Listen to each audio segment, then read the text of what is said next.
Surtout le fait d'être ensemble, le fait d'être tous ensemble dans une bonne humeur. Voilà, c'est bien avant de préparer l'entraînement. Who's going to win the World Cup? France.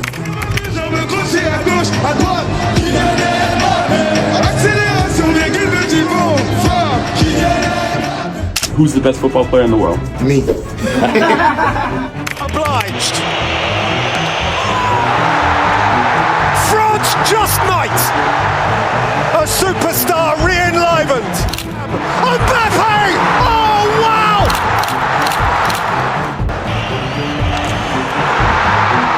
Into the galaxy of greats. 1, 2, 3. ¡A la Madrid! He was supposed to be the next king of football, so why does it still feel like something missing? No one saw it coming. Let's go back to the suburb of Bondi, a place no more a struggle than the stardom, but in the cramped flat above the local stadium, in the heart of working class France, a boy named Kylian Mbappé was writing his own myth. T'es filmé là.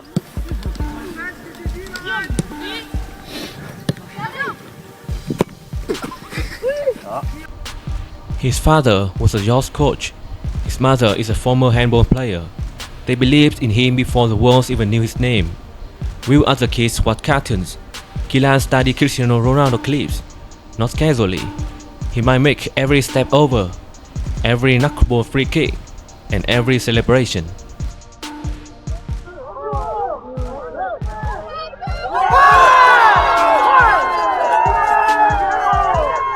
And when he stepped onto the pitch, it was like he downloaded Ronaldo firmware into his own system, just more raw, more explosive, and more unpredictable.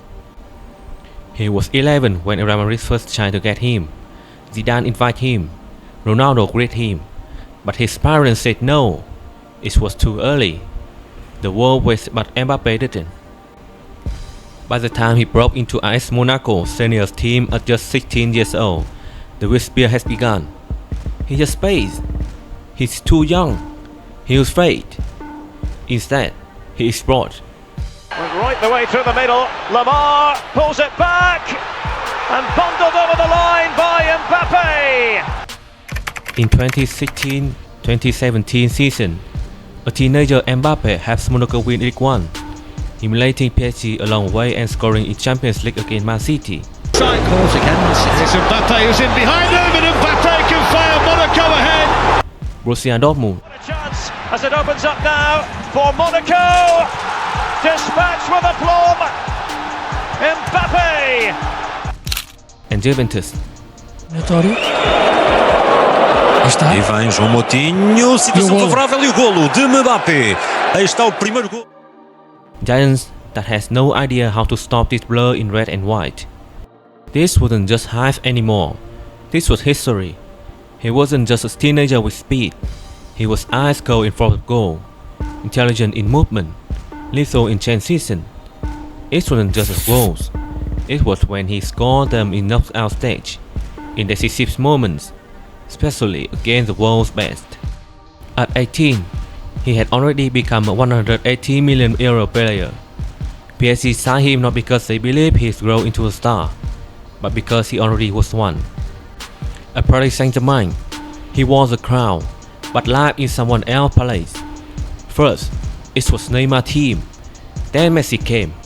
Despite his output, goal after goal, title after title, and even a World Cup to his name by 19, he's always feels like a third act to someone else's show. Yet, Mbappé delivered. He became League One top scorer 5 years in a row, carried PSG to the first ever Champions League final, and nearly won the Ballon d'Or. Still, for many, it wasn't enough. He was start playing in the Farmer League, a sprinter not a footballer, a prince not a king. Then came the World Cup final in 2022, where Kylian Mbappé became a legend. Mbappe! And his ferocious volley. Of greats! Well, we build it as the Mbappe-Messi show. 3 goals against Messi Argentina, a penalty under earth-shattering pressure, a performance that had Pele, watching from his hospital bed, called him the heir to football throne.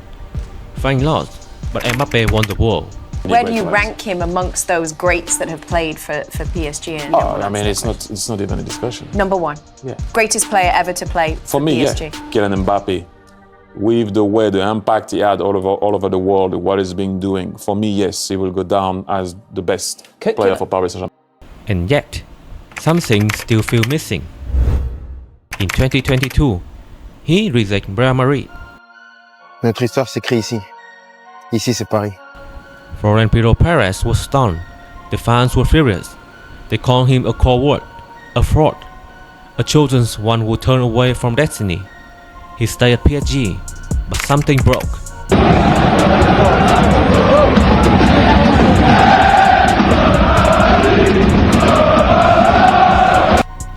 He began to feel dissatisfied with PSG at that time. Rumors of power battles, fights with Neymar, contract clause that gave him direct level influence. Mbappe's name became less about football and more about ego.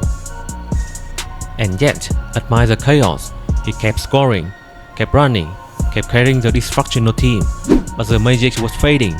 Mbappe knew it, Perez knew it, the world knew it. It was time. Salut à tous, c'est Kylian. Voilà, je voulais m'adresser à vous. Voilà, c'est ma dernière année au Paris Saint-Germain. Je ne vais pas prolonger et je vais terminer mon aventure dans quelques semaines. Je vais jouer mon dernier match au Parc des Princes dimanche. He decided to leave PSG after all. When Real Madrid finally unveiled him in 2024, it felt like time had rewound. Vamos. 1, 2, 3. Over 80,000 fans packed the Bernabeu. He stepped up to the microphone and said, "Uno, dos, tres, a la Madrid," just like Ronaldo did in 2009. It wasn't just a transfer, it was the fulfillment of prophecy. Mbappe, the kid who underlined Ronaldo, has now taken his throne. And boy, did he arrive with fire. Kylian Mbappé this season started a little slow. He's looking really good right now. Do you think this is the form we're going to see from him moving forward? It was anticipated, the struggles early on between Vinny Jr., Rodrigo, and Mbappe. I think Mbappe is coming into this playing in a new role, converted as a winger to now as a number 9. And this is why I came to the club, to play the 9. Vinny's already here. That's his spot. So I have to adapt and grow. We're only going to see him get better. There was much speculation about his role and potential at Real Madrid, but he has proved it. In his first season, he scored over 40 goals, won the Pichichi, and tossed through defenders in the Champions League, hat-trick, game winners, and classical screamers. Mbappe did it all. And yet again, the headline said, "Underwhelming season." Wait, what? This is the shocking truth. Mbappe delivered over 40 goal season in a new league, at a new club, under extreme pressure, and people still weren't satisfied. Why? Mbappe has scored this, which actually matches Cristiano Ronaldo's debut campaign in 2009 with Real Madrid. They're comparable in terms of the numbers, but for me they're very different in terms of how the seasons actually went for them. Mbappe has been really brilliant in front of goal as of late, right? Like his finishing in front of goal has really kind of returned to the level we knew at PSG. Ronaldo, probably the only time in his career, actually missed a huge part of the season due to injury, whereas Mbappe really took a while kind of getting used to this new dynamic that he was playing his first season up front. So the goals are comparable. Let's not forget, Ronaldo did that in 10 less games. He had 33 goals and I think, 35 games. Off the wing, Mbappe has been brilliant, but I think the overall package that Ronaldo gave you as a player was a little bit higher. Because they expect Ronaldo, and not just any Ronaldo. They won pick CR7 in the first season. But here's the twist. Even Ronaldo struck in his first season. He got injured, suspended, and lost big game. He was sent off twice. He missed crucial match. He got frustrated. Mbappe mirrored that. Red cards, slumps, a missed penalty streak that baffled everyone, including himself. He went from scoring a hat-trick appearance in the World Cup final to bottling them against mid-table La Liga sides. It looked like he lost his powers, but slowly, something shifted. Against Manchester City, he dropped a hat-trick. First one for Kylian Mbappé to chase. He's in behind. He's long the goalkeeper. It's Mbappé. Oh, puts the defender on the ground. And now space for Kylian Mbappé. Wants to hit it with his left foot. Hat-trick. It's a hat-trick in the Champions League. Against Barcelona, he scored in every Clasico until first. He became the guy, not just a Galactico, not just a Marquez signing, the real guy. Even when Real Madrid disappointed, crashing out of Copa del Rey, losing in El Clasico, finishing the season with only one major trophy, Mbappe was the constant, the face, the threat. And it wasn't just his goals. He has the second most big chance created in the team. He pressed, he checked back, he cared. And when Enrique joined mid-season, it was Mbappe giving him finishing a pride on the pitch, a signing of leadership, quietly growing. Here's a twist in the fairy tale. Despite everything, the stats, the trophies, the accolade, something still feels unfinished about Mbappe's legacy. He hasn't fully taken the dressing room. He isn't the captain. He's not yet the magnet that Ronaldo was. The guy's players choose to join Madrid for. But that's coming. Why? Because aura isn't immediate. Ronaldo needs Modric, Bale, Kroos and Casemiro to dominate. He didn't do it alone. And neither will Mbappe. What Real Madrid needs isn't more goals. It's a team built around Kylian. Kroos is gone. Vini at times refused to pass. The midfields lack control. Ceballos is no Modric. Mbappe is pulling the card, but it's time the cards were built for him. Cristiano has Messi. Mbappe has Jamal. They face off at Euros. New class again in La Liga. France vs Spain. Madrid vs Barcelona. A new version of the same eternal story.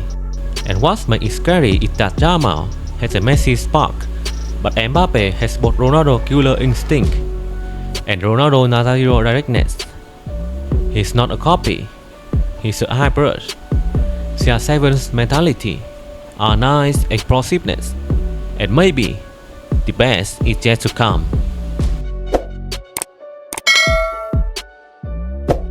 When Cristiano Ronaldo left Madrid, he had 450 goals in 438 games. And Mbappe, he's barely begun, but he's ahead of Ronaldo's pace already. And while the roles may still be long, full of expectations, pressures, and comparisons, Mbappe isn't running from Ronaldo's shadow. He's chasing it, and maybe one day he will catch it, or better yet, redefine it.